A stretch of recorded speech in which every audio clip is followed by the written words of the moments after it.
के नाम से बाजार में बिके और रजिस्टर्ड भी है। और इसमें हम 36 जड़ी बूटियों का प्रयोग किया। लगभग 10-12 बीमारी का इसमें दवा।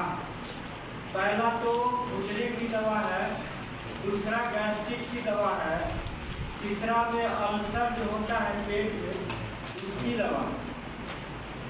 और इसको लगातार यदि कोई प्रयोग करता है तो उसको विषम ज्वर नहीं होगा। विषम ज्वर का मतलब होता है अननोन पैरिक्सिया का जांच भी कराया जाए तो बुखार जांच में नहीं आता। तो इसमें 6 जड़ी बूटी जो है अननोन पैरिक्सिया का दवा है, जो विषम ज्वर होता है वो किसी जांच में मोडियम जांच में भी नहीं आता है, उसका भी इसमें दवा है। और जैसे आप लोग एक गंभीर बीमारी का नाम सुने होंगे, एड्स का। एड्स के मरीज को बुखार लगता है, ये मुंह पक जाता है, पूरे शरीर में फुंसी हो जाता है और उसके गुप्तांग पर भी थोड़े बिंदु रूप में फुंसी होते हैं और मवाद हो जाता है। तो इसमें जो मैं जड़ी बूटी डाला हूँ 6 जड़ी बूटी, वो विषम ज्वर का दवा है। और एड्स का मरीज यदि इसका काढ़ा बनाकर मध मिलाकर 2 साल पुराना मीठा मिलाकर यदि पीता है तो बुखार नहीं आएगा और उसका मुंह का पकना बंद हो जाएगा और गुप्तांग पर जो बीमारी है वो भी ठीक हो जाता है। आज कम से कम 4 साल से मैं एक लड़के को दे रहा हूँ जो जमुना रेगी चम का रहने वाला है। वो दिल्ली में रहता था, किसी गलत संगत में आकर उस बीमारी से वो ग्रसित हो गया। वो हमारे पास आया, केवल यही बताया कि हमको बुखार है।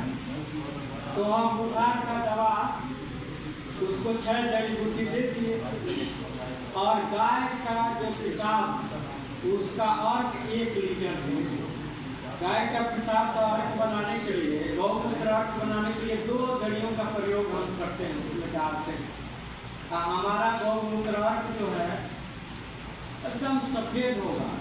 आपको बिना बताए दिया जाए तो आप कहेंगे कि एक पानी है, मूत्र नहीं है, इतना स्वच्छ होता है। मैं घर पर ही बनाता हूँ।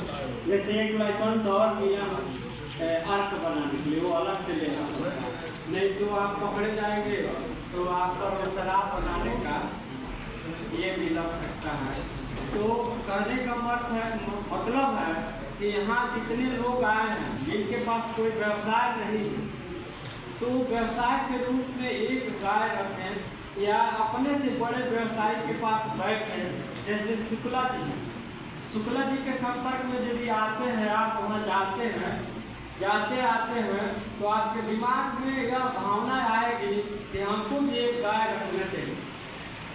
और जब आपके मन में वह भावना आ जाएगी कि गाय रखना चाहिए और हम बेकार हैं, तो गाय ही एक ऐसा संसाधन है जिससे आप बहुत बड़े व्यवसायी बन सकते हैं। क्योंकि लोग कहते हैं कि हम गाय पाले हैं, लेकिन गाय आप नहीं पाले हैं, गाय आपको पाल रही है। कैसे? आप 30,000 में एक गाय खरीदे और वो आई तो एक बछड़ी का जन्म हुआ, तो आपका 30,000 उस गाय में लगा था, 30,000 का एक बाछी पैदा हो गई। और दूध जो बेचे वो नफा में हुआ, गोबर इकट्ठा किए वो जैविक में परिवर्तित हुआ, आपका रसायन का काम कर गया, आपके खाद का काम किया। पेशाब के बारे में भी यदि आप जान गए तो बछिया का ही पेशाब को इकट्ठा करके हमको अर्क बनाना है। यदि आप लोगों में से किसी को अर्क बनाना हो गाय का पेशाब का, तो हम उसको सिखा सकते हैं, लेकिन उनको एक लाइसेंस जिला उद्योग केंद्र से लेना पड़ता है और बहुत आसानी से मिल जाता है। तो आप अर्क बना करके भी बेच सकते हैं। बंगाल में उस अर्क से पूजा होता है और अपने वहाँ बीमारी में किया जाता है। और तिरुपति में एक कोई शाही जी का स्कूल है। शाही जी अपने पैसे से गौमूत्र अर्क खरीद करके हर बच्चों को एक ढक्कन पिलाते हैं, यह बहुत बड़ी बात है। इम्यूनिटी फॉर्म कर रहे हैं बचपन से उन लोगों का, तो कमा लेना तो बहुत आसान है और समाज को सुधारना बहुत कठिन है। मैं इन्हीं चंद शब्दों के साथ अपने बारे में विराम देता हूँ और आशा करता हूँ कि इसमें जितने लोग आए हैं लगभग जैविक बना अपने लिए या व्यवसाय के लिए।